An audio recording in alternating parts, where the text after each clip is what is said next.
Welcome back, ladies and gentlemen. This is For the Republic. We have another beautiful episode for you guys today. I'm your host, Louis Valentine. Karen Deep's not here today. He's at the Blackface Festival in South Africa this week, but he'll be back next episode. Again, check out our Patreon. You can find more exclusive clips and videos there. Karen Deep has his own gaming channel, so if you really miss him, you can go check out his content there. Today we have a beautiful episode for you guys, another beautiful day, but we're going to have to start off with some sad news because there's still disaster in Hawaii. The situation in Maui has not improved. FEMA's there. The Hawaii emergency group is there. They're trying the best they can. There's over 1,300 people missing still. The death count has gotten to 110. But finally, after 5 to 6 days, the president has finally commented on the issue. Not only has he commented, he's going to Maui on Monday of next week. Not only that, he has given out $700 in a one-time payment of over $700 to people who have lost their homes, their cars, their jobs, their livelihood, their entire lives, all the memories they had growing up in Maui. Because again, for the most part, these are people who live there, who've been there most of their life. They're not people who live in Michigan or New York and then immigrate to Hawaii. You're not really seeing most of that. It's a place where people usually grow up, live most of your life there. Beautiful place. Those people have lost everything. But Joe Biden has come in again to save the day with $700 in a one-time emergency payment. That should help it. But he has finally addressed it after his famous, let's just say his famous comment on the issue. Check it out.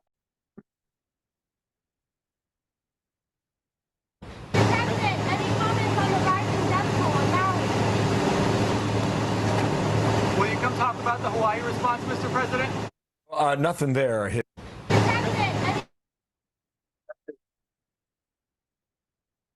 Well, that's our president for you. That's our president. No comment. Now, he's finally commented in a way of saying, I'll be there. He rambled on about how much he's been in emergency situations. Let's not forget, he grew up Puerto Rican, corn pop, and all this other nonsense about all the things he's done in his life. He's been in so many emergency situations, but it doesn't really seem that way politically. I mean, how could someone who's been in Washington for over 40, 50 years, who was vice president during hurricanes that hit New Jersey, Sandy, all these other ones, how could he be this tone deaf? How could he not realize it's so politically inept to not respond? I mean, I don't like the guy. I don't want to root for the guy, but I mean, you do have, I just can't sit here or just imagine that someone who claims to be this expert on politics, someone who really believes that he's the smartest dude, not just in the room, in the world, especially on things of foreign policy. I mean, just how many times have we heard him brag about how much he knows more than you, how he knows what he's not doing? I mean, just so many things, all the lies he's spoken about the Hunter Biden deal, everything. He could really just try to be a better politician. Just be a better politician. I mean, that's really, in essence, what your whole life has been dedicated to. Being a politician, smiling when you don't really want to, being fake all the time, lying. I mean, you lie about everything else. You can't lie about how sorry you feel because you don't feel sorry. Instead, what did they do? What did the White House do? Not only did we see Karine Jean-Pierre use White House material that was supposed to be used for Joe Biden's presidential account, she posted it under her own name, pretending that she was Joe Biden. I mean, she probably does wish she was president. Thank God that'll never happen, hopefully. But we've seen the response. It's inept. It took him 3 days until he even it was really 3 days until after the fires until he said no comment because he was too busy to be on vacation. Yet he announced that he was extending his vacation because he was going to Camp David after he had already spent about a weekend or over a couple days in Delaware at the beach. And all the political experts that week were saying, oh, look at him. He's a normal dude. He goes to the beach. Yeah, as people burn alive in Hawaii. And that's a whole nother mess that's brought on a whole nother level of conspiracy theory just because of how horrible that's been handled. I'll get into that later. But the Biden response has been abysmal. And he has a track record. He has a track record. That's why this is problematic because he can't keep doing this thing where he's the affectionate, he loves people, he cares when he doesn't. We saw what happened in East Palestine. We saw what happened in Afghanistan. And now we saw this in Maui, where it's taken him 5 days, 5 to 6 days by now, to address something. addressing it at the entire world. King Charles III of England, of the United Kingdom, commented, sent out a statement on Twitter, now called X. Whatever, he sent out a statement sending his condolences and how sad he is and how he would love to help the situation there. Joe Biden says no comment. No comment. This is one of the biggest disasters in a while for that state. That state's never been through something like that. Sure, they have volcanoes and they have they have tropical storms, hurricanes, but they never had this where literally in an instant, an entire city is blown apart, explodes. It's gone. It's gone. There are people there that are homeless. They have nowhere to go. Mainly because, first of all, it's an island. These are islands. It's very difficult to get transportation in and out. Things are expensive there. Food is typically expensive, not just because it's an island, but it's an American island. With the inflation, you don't think it's even worse now? So what does he do? Oh, no comment. Oh, but by the way, I'm going on vacation for the next for more days. So now he's at Camp David. What is, for someone who's been in politics so long, I just can't believe that nobody on that staff, nobody on that team, his wife, who seems to be the expert on everything, who thinks she is smarter than everybody, who refuses to be called anything except Dr. Joe. How could they be this inept? I'm sure Hunter was probably thinking, oh, my dad's a klutz. He's not going to Hawaii. Hell, I do cocaine and have kids with hookers whose sons or daughters I won't recognize, but at least I'll go to Hawaii after an accident. Such a disaster. Well, we're going to look into the President Trump has given a response, and we're going to go check that out just because it's really the easiest thing to do. But here's this article pretty much saying that, hey, he's going to Hawaii this week. Here's Trump's response to the Biden failure. The sad thing is it should never have happened. Our government was not prepared. And very importantly, the aftermath is going very poorly with the governor of the island wanting to do nothing but blame it on global warming and other things that just happen to pop into his head. It is a disgraceful thing that Joe Biden refuses to help or comment on the tragedy in Maui, just as he refused to help or comment on the train derailment in East Palestine, Ohio, for a very, very long time.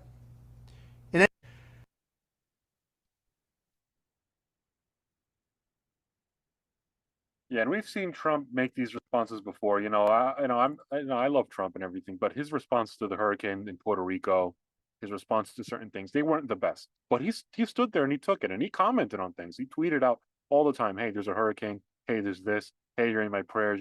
Can I nuke a hurricane? He was there. You could see that he was active. Maybe you disagreed with it. I certainly most of the time did not disagree. But he was active. You saw the sense of that, oh, he's there. At least he'll do something. Something's going to happen. He'll do something. We'll just see what it is. But with Biden, there's this idea that, well, is he even at the wheel? Does he even know where he is? Does he know what's going on? I mean, you cannot seriously consider this man, first of all, qualified to be president current. After all the job he's seen, it isn't just icing on the cake at this point. There's enough examples of how inept his administration's been. But finally, he's going on Monday to do what? Exactly. Now, sure, I really think he should have addressed it, but going there to prove what?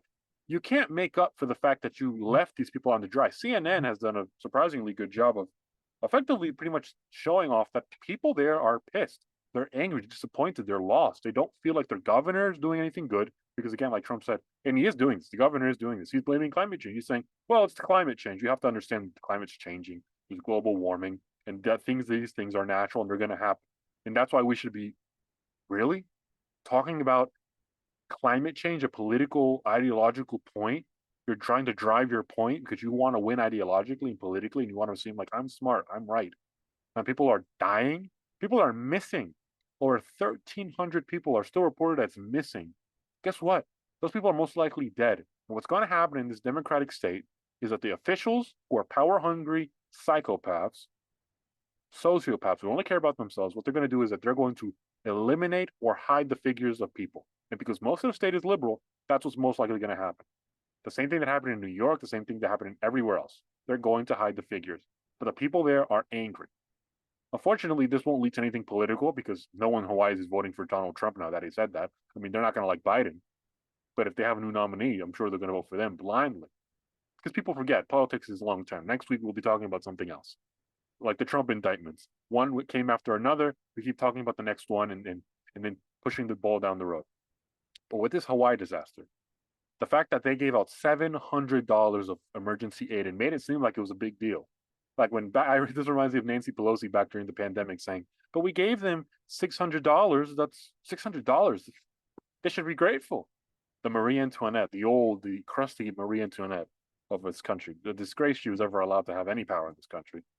The fact that she ever got elected is ridiculous. But Ukraine has received $200 million more. Let's go see what's happening in Ukraine. Let's see the Ukrainian battlefield. Let's see. Should be somewhere here.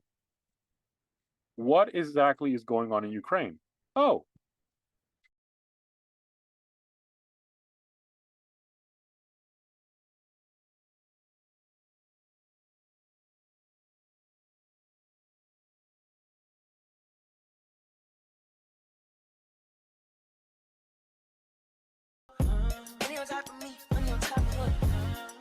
It's ridiculous. You can't even sit here and watch it still. You can't even sit here and watch. This is ridiculous. It's ridiculous. I mean, the gall these people have. I mean, and look, and I've heard journalists talk about how, look, not all the time in a war zone is going to be like, what you imagine Medal of Honor or Battlefield or like, those video games. It's not like that. I know that. But the fact that you're sending $200 million to this is going on in the capital city. Joe Biden made a surprise visit to Kiev. To Kiev. They want to change how you pronounce it. They want to make it less Russian. Kiev. They sent it to Kiev. They sent all that money to Kiev. Zelensky walked them around the capital. There were sirens going off despite not being any danger because this is all a photo shoot. This is all a montage. But he can't talk about Hawaii. So he skips his vacation and he makes a random trip to Ukraine, to Kiev. But he won't make a random trip or a random statement on Hawaii? I mean, what's the ploy? Remember, this is not the first time he's done this. Look at what he did in East Palestine. And before the right wing, they do this all the time. They say, well, that's because it was white people. Guess what? These are most likely Native American, Native Indian, Pacific Islanders. That's what Hawaii is mostly. They're native. There's not a whole ton of white people all over the place. It's not only white. These are people that are ethnically from they're from Asia. They're Asian. They're from those islands. They have those traditions. They're not white. And Biden is ignoring them because it should show you the type of people they are. These people care nothing more than about their power, their access to influence, and their ability to profit off the American people. That's what they care about. They do not care about you. They do not care about your family. They don't care that you voted for them. Because guess what? If Georgia does not vote for Joe Biden in 2024, or like it did in 2020, guess what's going to happen? He's going to lash out at black people because black people will turn that vote around for Biden in 2020. If they don't do that in 2024, he's going to come around like an old slave master at his own plantation thinking, hey guys, hey boy, why didn't you do what I told you? That's what he's going to do. Because the Democrats view you as a number. They view you as a vote. They view you as the electoral college. They view you as a statistic. You're not a vote to them. That's what they do. That's what they care about. I mean, you cannot seriously look at these videos here and really pretend that these people care about your best interest at heart. You can't. I mean, come on. Look at this. Look at this.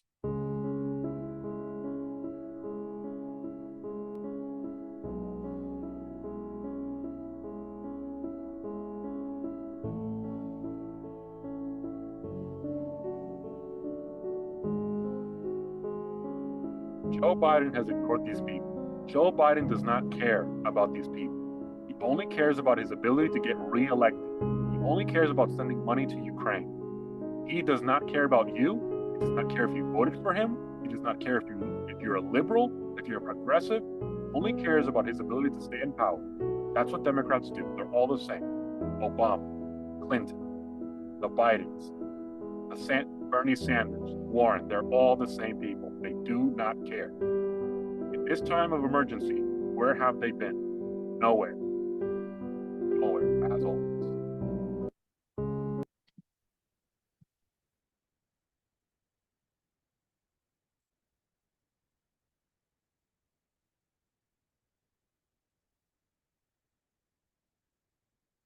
Look at that. Look at that. Such a beautiful place. And these people blindly vote for the Democrat. Blindly vote for the Democrat. Blindly. Blindly. And these people won't learn. They're going to keep voting for him. They're going to keep voting for him. And you think Joe Biden there is going to make any difference? They're not going to make any difference. They're not going to care. They're not going to care.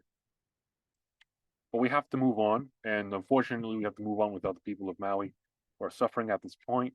I offer my prayers, my sincere condolences to every family. And we're going to try to help anytime. If we find any actual legitimate charities, we're going to post them down in our bio so you guys can help out, support as you can. And we will be doing the same. But for now, we're going to have to move on to our next subject, which is the Trump versus Fox. There's more to the saga. Trump has already announced that he's not going to the debate.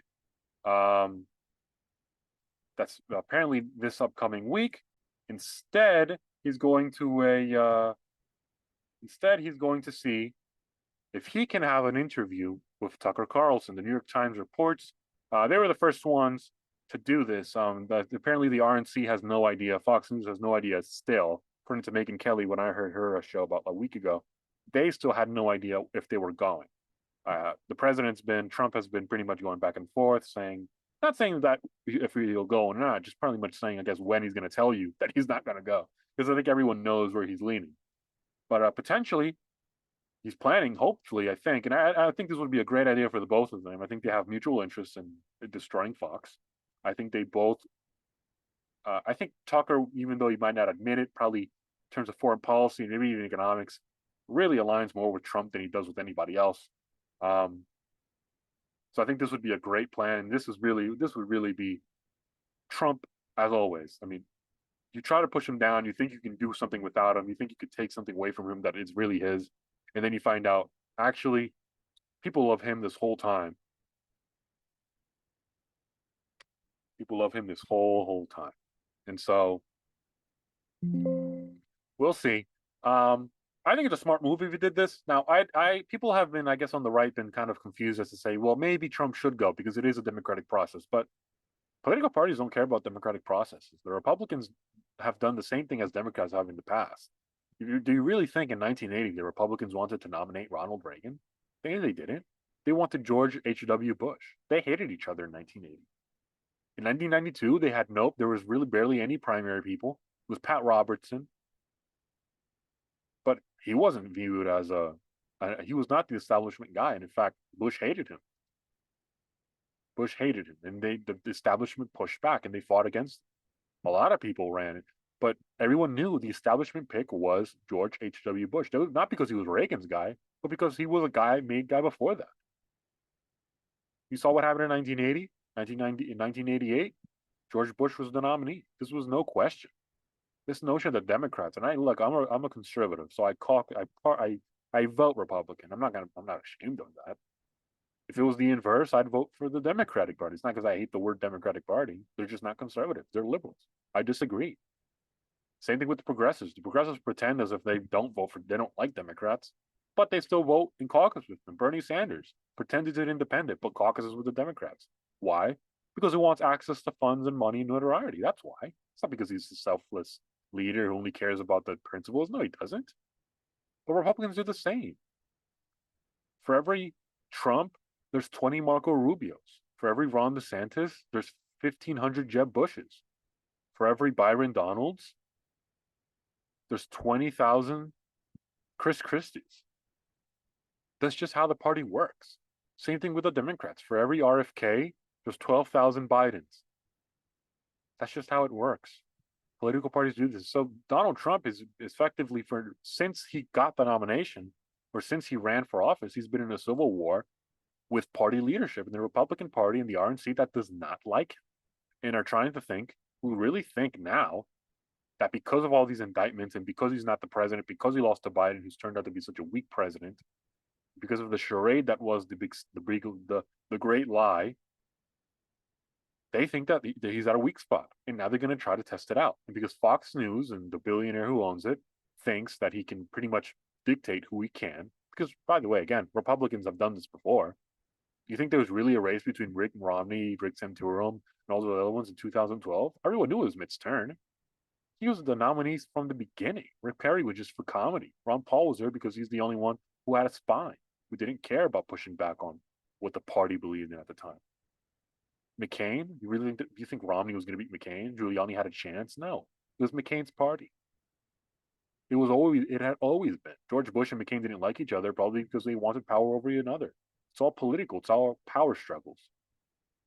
But Trump is doing something different. Trump has the base. He has the voter. He has the ordinary person, and is giving them a voice finally in the party to say, we're not voting for the corporate interests of you elitists. And so now the RNC thinks that they can put an end to that and reinstate the same old Paul Ryan, McCain's, the Romneys, all these neocon traitorous Americans who are pathetic, weak cowards. All of them, including Ron DeSantis, Chris Christie. They're all the same bunch. Don't you dare think differently. So Trump is going to do something spectacular. I hope this really goes down. I really hope this goes down, because this is what we need. We need pushback. So they learn this lesson. You cannot trample over the interests of the American people or the Republican Party and think you're going to get away with it. And I hope every time there's a debate, Trump does something similar. He does an event. He does an interview. He goes somewhere special and he has a show. I hope he does it so that they learn that they're messing with the wrong time, with the wrong people, with the wrong movement. These are not the old country club Tea Party people. It's not them. This is MAGA, the people. They're not going to back down. And this reminds me really about 2015 when they had that debate. I think it was Fox or CNN. Someone had a debate in 2015 and Trump didn't go because he pretty much felt that, well, why should I go? I've been slighted. The RNC doesn't like me. They're being unfair. And I have the highest poll numbers. And they thought that, Scott Walker and them, Carly Fiorina, they all went and they all started saying, oh, Trump this, Trump that. Nobody watched it. The only reason I know about it is, well, I don't have life. So, of course, I know about it. But people don't remember that. People don't even talk about them. Fiorina who? Scott Walker? What? No. Nobody knows them. Nobody knows them. So this is a fantastic news. I really hope this goes down. I really, really hope this goes down. I think Trump will do a fantastic job talking to Tucker about same issues about Ukraine, foreign policy, nuclear war. Trump, I've watched his interviews and I kind of get tired of them because I've heard the same old, but there's nothing new to be said here. There's nothing really much. What else do you want him to say? Nuclear war is bad? He said that 20,000 times. No one listens to him now. About how he's going to end Ukraine and Russia. I don't want him to tell me. I want him to do it. And honestly, telling me gives them a chance to figure something out to deter that, to get a leverage on him. I don't want that. Talk about immigration? Yeah, tell me about that. Tell me about your plans for healthcare, if you have one, Social Security, abortion. Tell me all about that. Tell me more. Tell me more stories about what it was like when you were president. I'd love to hear them. An hour at Mar-a-Lago with Tucker. Tucker's in Florida. Something like a what? 2-hour plane ride from the one side to the other side. Think about it. I think it would be amazing content. Now, Elon might not be happy because Elon is pretty much has bought up Ron DeSantis, who, by the way, everyone thought was going to win. It's like, come on now. Ron DeSantis is donor bought, donor sold. If you give him $1 million, he'll say anything you want him to sell. He would sell his own mother if he'd give him votes. He would, because we've seen it happen. He talked to Tucker about Ukraine. He said that Ukraine was just a border war. All of a sudden, he goes to Piers Morgan and says, oh, let me clarify what I'm talking about. I've addressed this before. I'm not a fan of Ron DeSantis. It never was from the beginning because there's no reason for him to run. But he is the George H.W. Bush of the conservative movement. Just like when Reagan left office, the Republicans pretty much backstabbed and then used his legacy to mount themselves as these conservative ideas, these true conservatives, and ruined the image of conservatism forever. Until Trump came along, and he's doing the same thing. And Ron DeSantis was going to be that guy. Mike Pence turns out that he wants to be that guy, but no one likes Pence. Much like, George H.W. Bush was likable. He was charismatic at the time. People knew him. People liked him. They respected him. People don't respect Mike Pence. Most of America doesn't even know who he is. And he was vice president. That's how boring he is. All right, so we're going to move on to another presidential candidate in Argentina because let's just have some more fun. There's a presidential candidate in Argentina who won the first round of the primaries. And he's an economist. His name is Javier Milei. Javier Milei is an economist, a Austrian economist, which is always my favorite to listen to. And he's a libertarian. So he's probably the biggest libertarian worldwide in the world who's actually in a position of power. He's a member of the Chamber of Deputies, which is mostly like the House of Representatives. And he has a real shot at becoming president. He got by a big margin the #1 spot in the elections, the primary elections in his alliance. And so now he's effectively the leading candidate to win the presidency of Argentina, which is pretty controlled right now by neo-socialists, Alejandro Fernandez, who's really the puppet of the Kirchners, not the Kushners, the Kirchner family, which ran Argentina for over a decade. Her husband and then her, Cristina, who's more like a mafia lady. She's had her political opponents murdered even. It's alleged, but we all know, everyone knows it. The fact that there's been cover-ups, this is kind of like the Hillary Clinton type of stuff where there's a suicide list, but that's just a conspiracy theory. This man is a libertarian. He's extreme. Sometimes he can be vulgar. I've been following him for several years now, for probably over 4 years before the pandemic. So I'm kind of glad when my personal life kind of collides with this. Finally, everyone's finally going to get a chance to know who he is. And I'm actually excited. There's actually going to be a real change because the politics of South America, and we're going to move on. Now, we're not going to only talk about Argentina right now. We're going to talk a little bit more. But South America, which is, just a plane ride, 4-hour plane rides, out of JFK to down there, is filled with communist governments. Not just socialist governments or liberal governments posing as liberal governments, but socialist communist governments posing as liberals, posing as centrists, and really they're none of that. They enact policies that for collectivism, they have high taxation, they've increased the inflation, they create debt, and then not only that, it's really the geopolitical stuff is that they become pawns of Cuba, which is really the hub for communism that works on the behest of China and Russia. That's kind of why most Hispanics are not really in favor of the anti-Ukraine war, because they just don't like Putin. Why? Because Russia and China have had this long history of influencing governments in South America for most time, have leaned heavy left, or have been communists like Venezuela, Ecuador, Peru, Brazil under Lula, who's now there again, and is now just another puppet of China again. Argentina, who trades the most with China. Same thing with Chile. Bolivia, who had a Bolivian dictator for over a decade, 15 years really, until he was ousted from power. And now a puppet of his is now in power again. And then now Colombia finally has fallen to the hands of socialism or neo-socialism, but actually this is worse there. It's actually Marxist-Leninism, which is the worst form, which is the traditional Soviet Maoist form. So I'm going to show you a clip about him so you guys kind of have an idea what he's like. I'm pretty excited to share this because he is a big deal, and I'm really glad this is happening. So you get a deal what he's like. It's a 3-minute video. We're going to react to it here. El gran problema argentino es un problema cultural. Es decir, esta es una sociedad que está infectada de socialismo. Y lo que hay que lograr es sacar el socialismo de la cabeza de la gente, ¿sí? Y los principales promotores de estas ideas son los políticos. Te propongo que veas lo que fueron las declaraciones de Graciela Camaño. Se supone que uno de los mejores dirigentes de Argentina. ¿Sabes contra quién van? Contra los liberales. Porque los liberales somos los únicos que le enrostramos a los políticos que ellos no son la solución, que ellos son el problema. Los políticos son una suerte de sociópatas que quieren hacernos creer que nosotros somos inválidos mentales, inválidos en todo sentido, porque no podemos vivir si no fuera por ellos. En realidad, los que no pueden vivir sin nosotros son ellos. That's an amazing point, and he says it better than most American politicians. The conservatives here pretend that they're this guy, but they're not. I mean, that's the greatest. Most of these politicians are egomaniacs. It reminds me of when Anthony Weiner went on Patrick Beday's podcast. We talked about it a couple episodes ago, and effectively tried to say, without saying it, that he had an addiction for attention because he's a sociopath. He loves attention. He craves being the center of attention.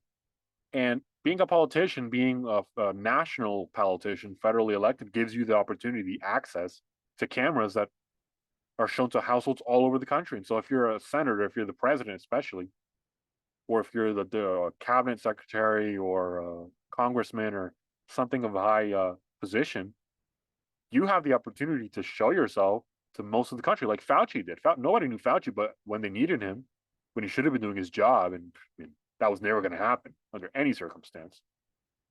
He pretty much turned into what he always was. He got more of what he was an egomaniac. He wanted to be famous. He wanted to be a star, but that wasn't really his role. And politicians were not there. And so they try to give this reality that the people who oppose them they're not right in the head. You see that here in America, where they pretty much tell Trumpers that you guys are wrong, you guys are decadent, you guys are a basket case of the deplorables, you guys are the fringes, you guys are, the dregs, all of that. Why? Because they can't counter the point, is that we don't need you, you need us. And that's the reality that he just said. They like to make this idea that you guys are invalid, you guys are wrong, because you guys need to realize that you can't live without us, without the government helping. That's not the truth. They can't live without the people who put them there. And that's the reality. And he says it so eloquently. Let's keep watching. Es decir, si el país se separara entre los que producimos de un lado y del otro lado, queda la mierda de los políticos, los sindicalistas, todo este conjunto de parásitos se hunden, se mueren. Separemos la Argentina, en Argentina del norte y Argentina del sur. ¿Sabes qué? Los que estamos dispuestos a laburar nos vamos a la parte más pobre del país, le dejamos vaca muerta, todo. Aun cuando se quedaran con todo, se van a hundir estas ratas porque no sirven para nada. En cambio, los que laburamos y sabemos ganarnos la vida, ¿sabes qué? Nos va a ir bien. Nosotros somos gente de bien, gente que labura, y no vivimos abogando por la envidia, el odio, el resentimiento, el robo, sí, el trato desigual frente a la ley, que es esa inmundicia de la justicia social, que es lo más injusto que existe, porque implica robarle a una persona el fruto de su trabajo para dárselo a quien a mí se me da la gana. Pero ¿de dónde salieron esta manga de sátrapa? ¿Sabes por qué? Porque además en todo ese proceso, no solo que destruyeron la economía, empobrecieron a la gente, sí, desde el año 70 hasta ahora el Estado se triplicó y multiplicaron por 6 el número de pobres. ¿Sí? ¿Y sabes quiénes fueron los únicos que progresaron acá? Los políticos.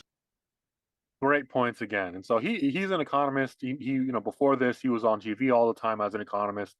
They used to, he's obviously Austrian school of economics, which is really for the most libertarians. They don't really believe in the central banking. They don't like the Federal Reserve. I mean, he's really proposing to get rid of it because he but really points out that since the Federal Reserve or Central Bank of Argentina was created, they've had a 100 and something % inflation rate, and it hasn't been combated.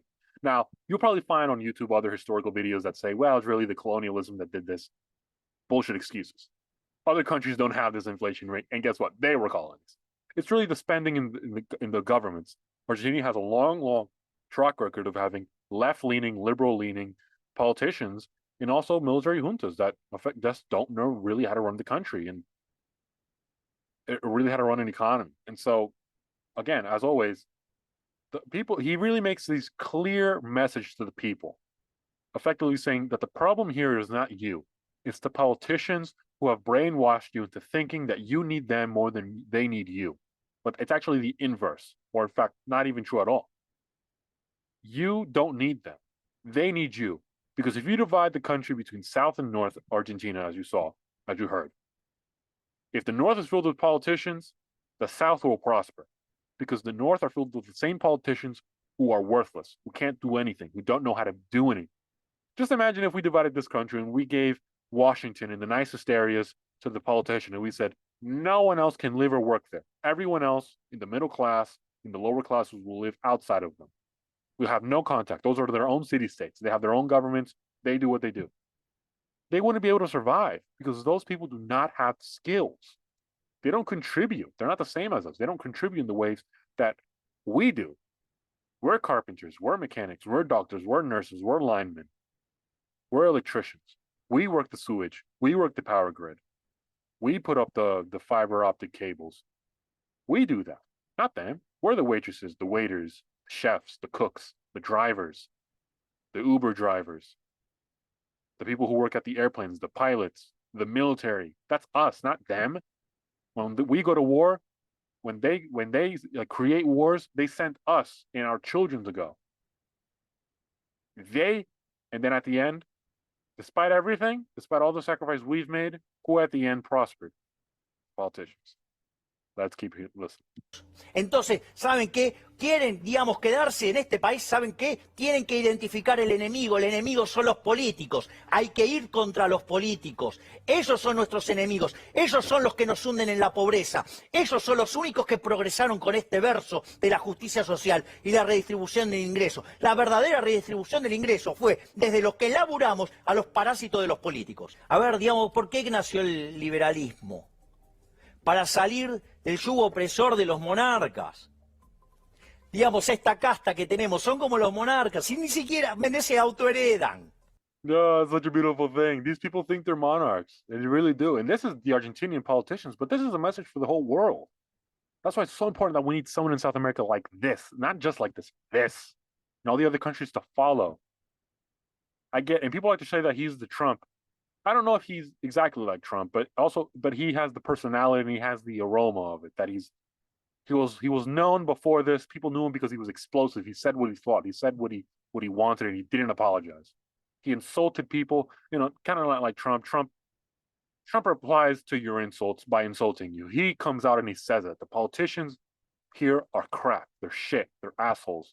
The liberals and the communists are retarded, and they are. It's the facts. These are facts. I mean, what are we going to dispute here? But he says it because he's fed up of the disaster. The people that are poor are even poorer. But the wealthy politicians stay wealthy. And guess what? These are liberals. If this was America, this would be Elizabeth Warren, Alexandria Ocasio-Cortez, Bernie Sanders. And guess what? Just like they are here, they're wealthy. The progressives like to complain about, well, Trump is wealthy, and he didn't help the middle class. Bernie's wealthy. Warren is wealthy. And they're never going to help the middle class or the working class. But at least Trump is the first one who legitimately addressed it.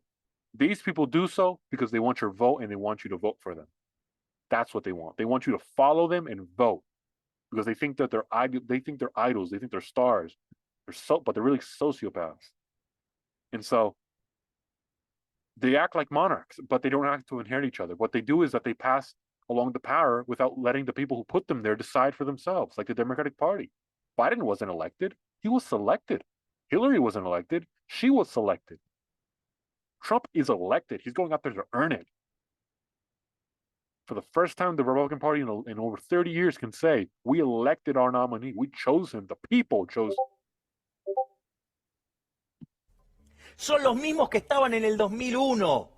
No se fue ninguno, estos chorros se quedaron todos. Y hay más, porque además se multiplican, porque tenés que agregar la parentela, sí, porque además tenés que agregar la amante, porque tenés que agregar la familia del amante, y crece, y crece, y crece. Y el bolsillo, digamos, de lo que producen, digamos, es cada vez más chico. O sea, entonces no puede ser que en un país, sí, le vaya mejor a los parásitos de la política que al tipo que produce. Bingo. Bingo. It cannot be real that in the world today, and this includes America, this includes every country on earth, I mean, you even look at China, that a politician who does nothing, or a bureaucrat who does nothing but blow hot air in his office and pass along papers. I've seen what government people do. I have people in my family who work for the government. They waste the taxpayer. I see them. They do nothing. They contribute nothing. You've been to DMV. It doesn't work. You've gone to the county clerk. They do nothing. It doesn't work. It doesn't work. But they're driven by these ideological policies of affirmative action, gender equality. They post things about George Floyd, COVID, Fauci, the environment, the flowers, the animals, the dogs, the dog moms, the feminism. But society doesn't work. They talk about the TikTokers and they love the influencers. But has society gotten better? Would you trust an airplane pilot today than you did 10 years ago? Would you trust your doctor today than you did 10 years ago? No. Is the power grid stronger today than it was 10 years ago? No, it's not. Are your teachers better today than they were 10 years ago? No. It can't be that in a world today, parasites who produce nothing valuable to society, not just in politics, but in society, Jake Paul, Logan Paul, Andrew Tate, parasites, that they matter more, that they earn more money than people who actually produce, the electricians, the mechanics, the teachers, the nurses, the assembly workers, the people in the mines, the oil rigs. It can't be possible. The soldiers, how could they be betrayed, left behind? But the politicians gain and gain. Let's wrap this up. Es decir, no te puede ir mejor, ¿sí?, siendo un parásito de la política que no produce nada y que cuando hace algo lo único que hace es daño. Porque una de las cosas que pasa, cada vez que interviene el Estado, se genera lo que se llama el fallo del Estado. O sea, fíjate esto, los planes contra la pobreza, ¿qué hacen? Generan más pobres. Mirá el caso argentino. Bingo. Oh, that's it.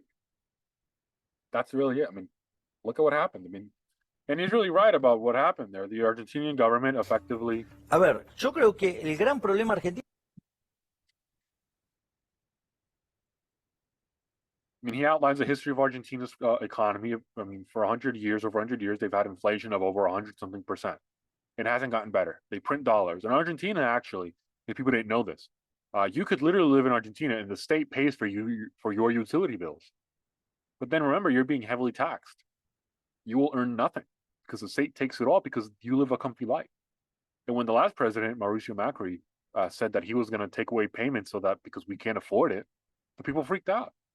Again, like I said at the beginning of the video, not just Argentina, but this is around the world more and more. We see this in every other country in South America, but we see this in America. The minds of adults, especially the young people, have been poisoned by socialism. They believe in distribution of wealth, social justice.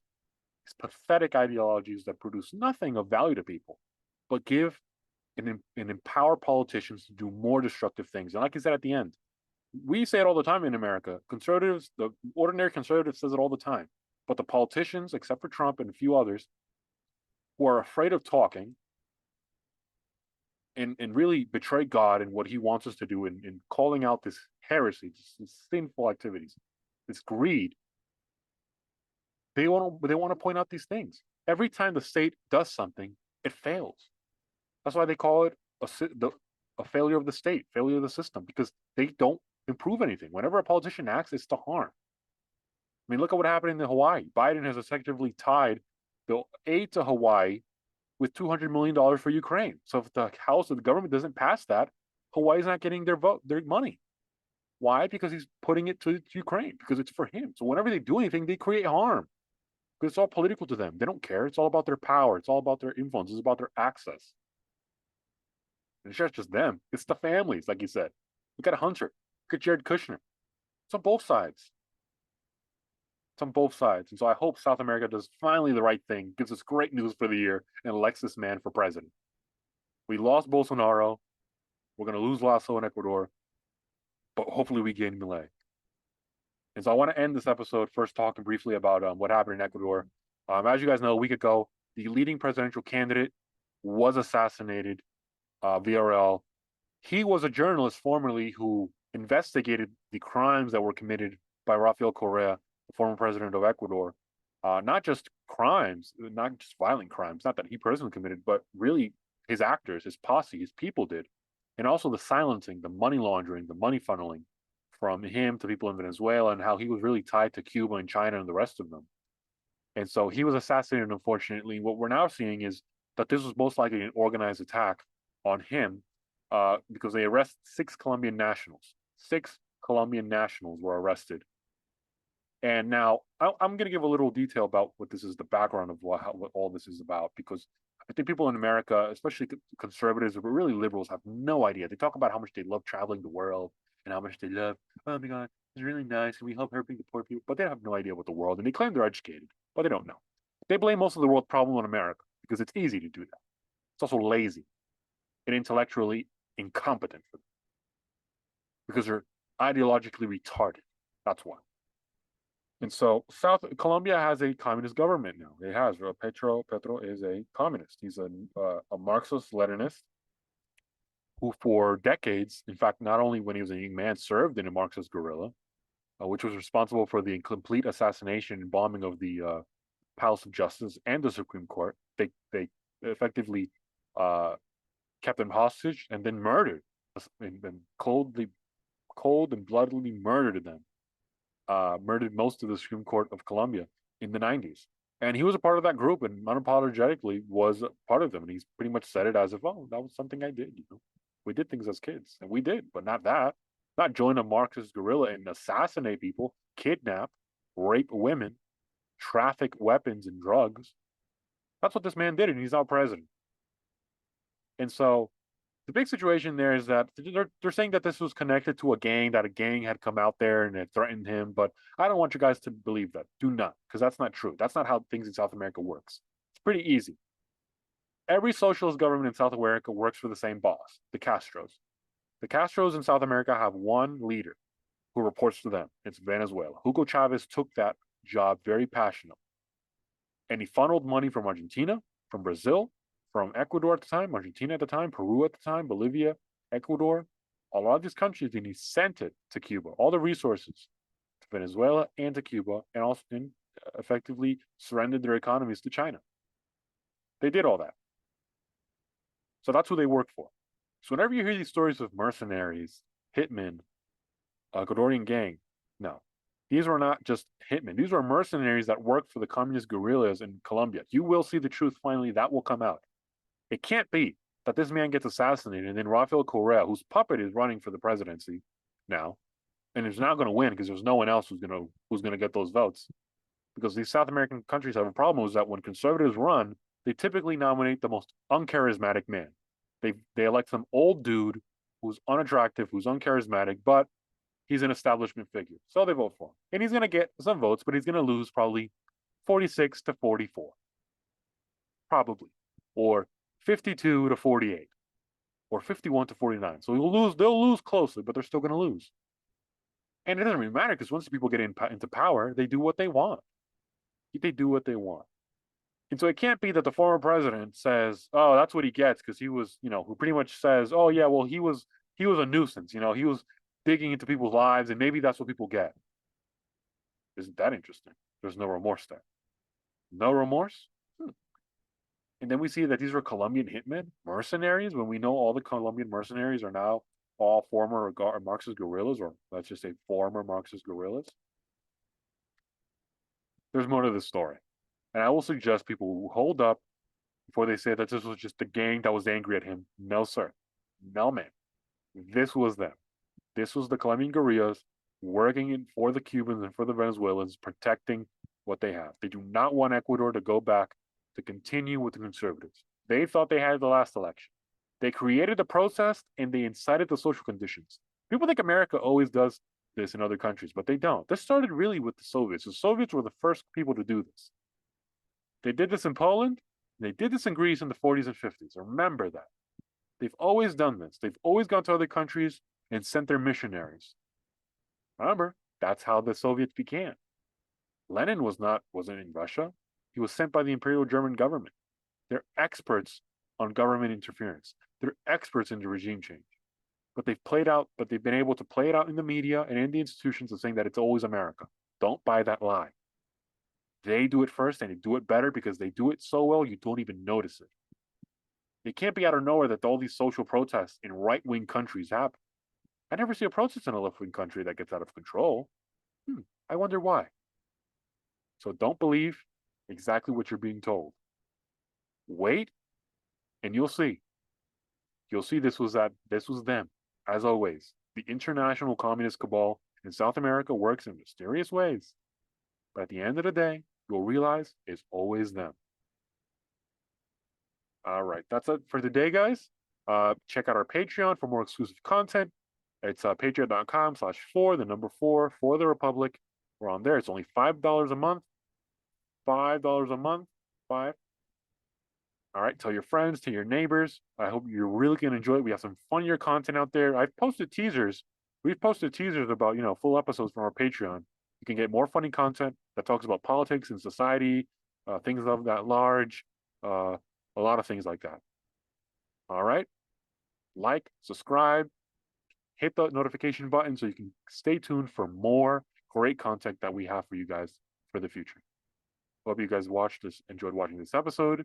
I appreciate all of our audio only listeners on Spotify, Apple, iTunes, etc. Love all you guys. Thanks for watching. Thanks for listening. See you guys next time. Bye.